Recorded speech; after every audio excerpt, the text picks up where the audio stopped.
Jangan lupa like, komen, dan subscribe channel YouTube TVRI Bengkulu, serta nyalakan lonceng notifikasinya.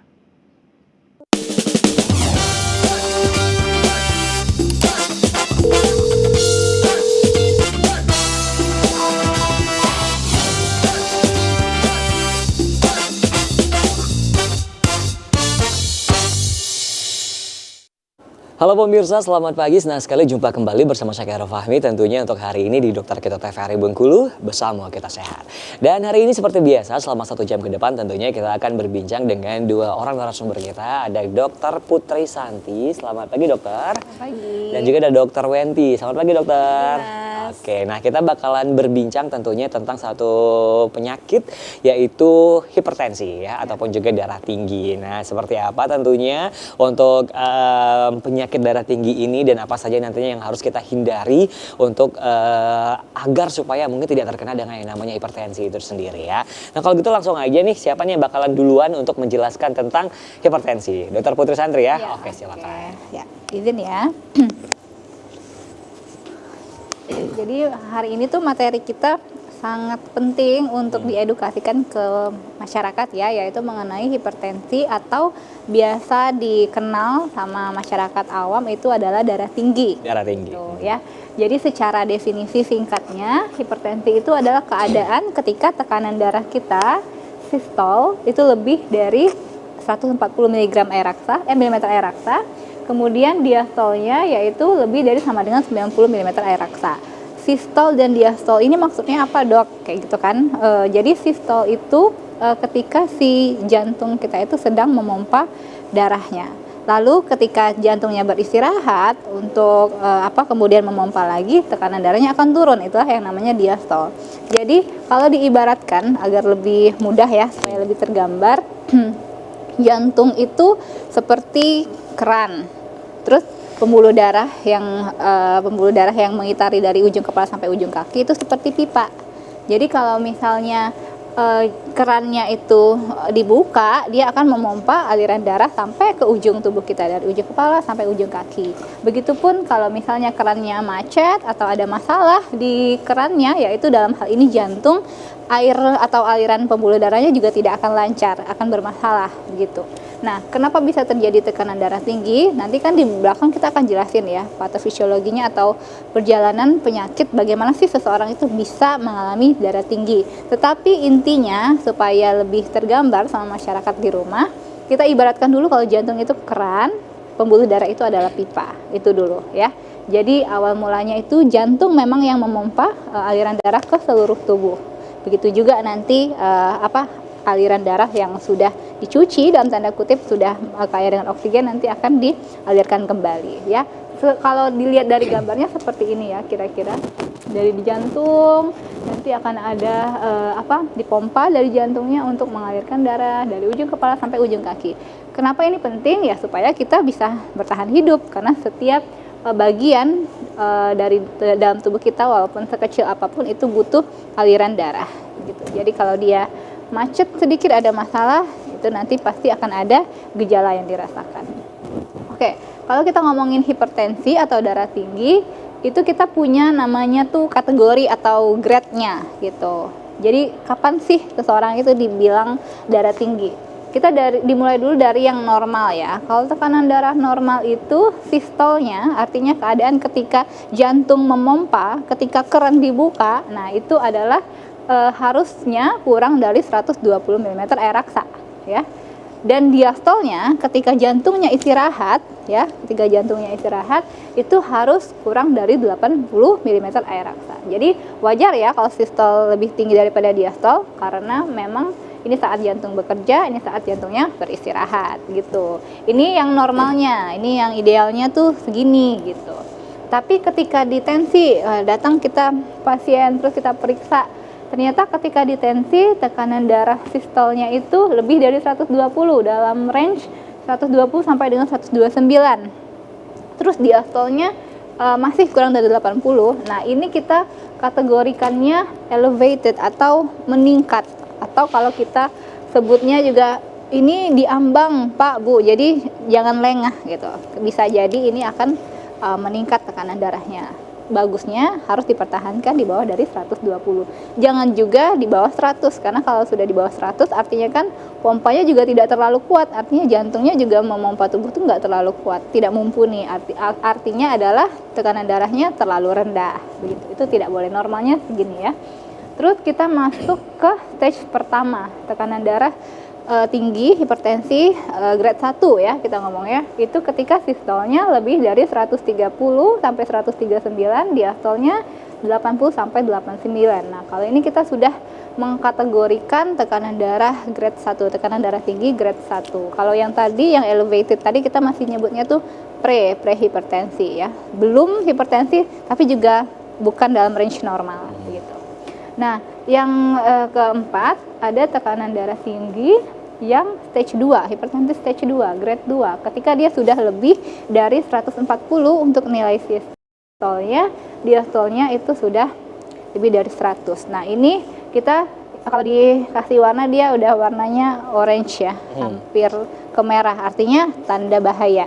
Kenapa? Karena dia sudah masuk ke hipertensi grade 2. Nanti di belakang kita akan bahas kenapa sih hipertensi ini menjadi suatu masalah begitu, mengapa berbahaya, mengapa penyakit ini harus diperhatikan. Yang terakhir ada yang namanya krisis hipertensi. Nah, kalau ini dia sudah level yang lebih lagi ya, dampaknya pun juga akan lebih lagi. Ini ketika tekanan sistolnya sudah lebih tinggi dari 180 dan diastolnya itu lebih tinggi dari 120. Ini nanti penata laksanaannya pun juga beda, ada waktunya gitu, gimana berapa waktu harus kita turunkan tekanan darahnya. Begitu secara berkala. Nah, ini secara gambaran umum dulu ya, bahwa tekanan darah tinggi itu ada grade-grade-nya. Tekanan darah tinggi itu disebabkan karena pompa jantungnya itu yang terlalu kuat gitu, dan nanti efeknya akan bermanifestasi di seluruh tubuh kita. Nanti kita bahas di belakang. Oke ya.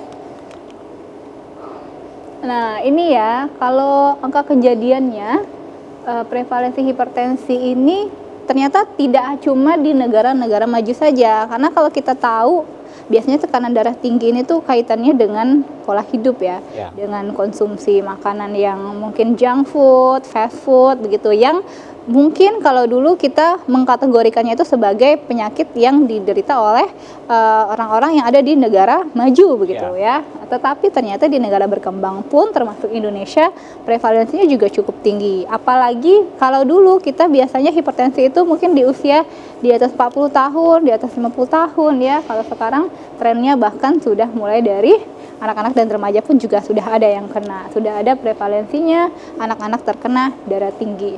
Nah, kalau dari data ya, ini saya dapatkan katanya sih prevalensi hipertensi di Indonesia itu menurun. Tapi coba kalau kita lihat ya angkanya, ini dari Riskesdas tahun 2018, ini 8,4% yang didiagnosis sama dokternya.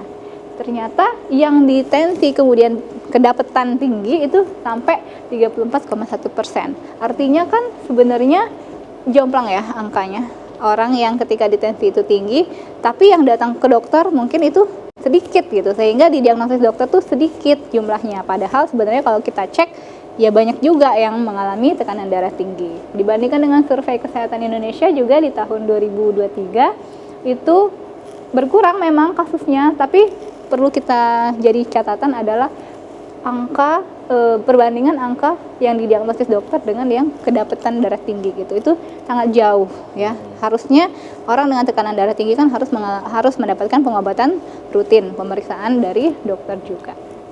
Ini kita ternyata tanggal 17 Mei itu ada hari hipertensi sedunia ya. Oke.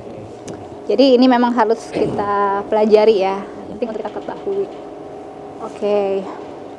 Ini dampaknya, nih dampak hipertensi. Oke, mungkin saya jelaskan dulu ya.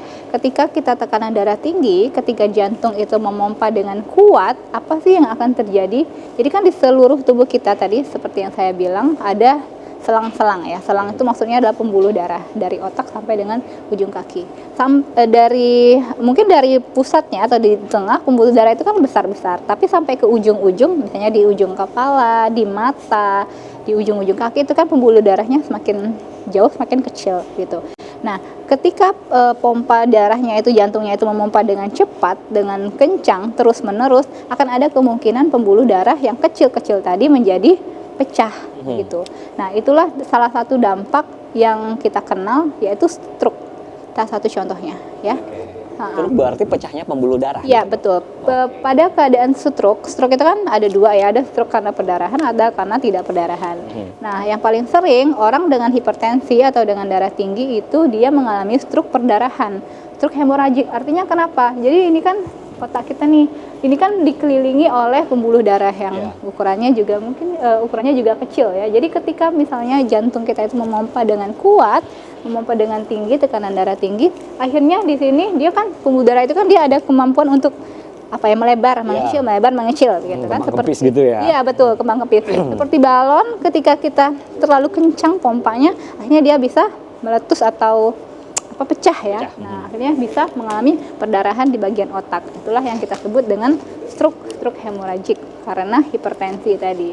Jadi ternyata dampaknya tuh bukan sekedar saya darah tinggi terus kenapa gitu, enggak, tapi jauh ya, efeknya bisa stroke. Kalau stroke kan kita bisa mengalami kelumpuhan, dia kan tangannya kebas, nggak bisa digerakin, tiba-tiba jatuh kayak gitu, dan itu kita nggak mau ya efek itu terjadi. Oke, intinya darah tinggi ataupun juga hipertensi jangan disepelekan ya dok. Betul ya, sekali. karena akan menyebabkan namanya stroke pada bagian-bagian tubuh tertentu gitu. Nah sebelum kita lanjut dokter, kayaknya mau nanya dulu nih. Nah, tadi kan ada beberapa kategori untuk yang namanya hipertensi ya, kan? Betul. Ada yang normal, ada yang agak tinggi, agak yang tinggi, dan sampai yang terakhir itu paling tinggi. Nah ini yang hipertensi kritis dan sebagainya. Nah kalau semisalnya nih dok, kalau pada saat yang orange itu ya kan, yang orange itu ada 140/90. Nah, kalau diastolnya yang lebih tinggi daripada diastolnya, nah itu bisa dikategorikan sebagai darah tinggi juga atau tidak?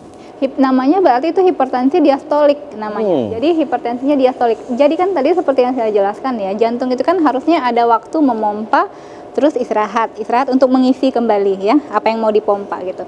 Jadi ketika dia mengisi itulah sistol. Ketika dia sudah mengisi dia harusnya istirahat. Harusnya istirahat berarti kan tekanan darahnya harusnya berkurang. Ketika dia sampai di angka normal 80, harusnya dia memompa lagi, ya kan? Tetapi kalau dia di orange, berarti dia baru turun sampai 100, misalnya 140/110. Misalnya sistoliknya 140, diastoliknya 110. Nah, baru sampai 110 belum dia istirahat dengan sempurna, dia udah memompa lagi. Berarti itu mengalami hipertensi juga, tapi istilahnya hipertensi diastolik namanya. Oke, nanti dijelaskan bedanya ya dok. Kita mau ini dulu, jeda iklan dulu ya, antara hipertensi yang sistolik sama hipertensi yang diastolik. Baik pemirsa, kita akan jeda iklan dulu, tetap bersama kami di Dokter Kita TVRI Bengkulu, bersama Kita Sehat.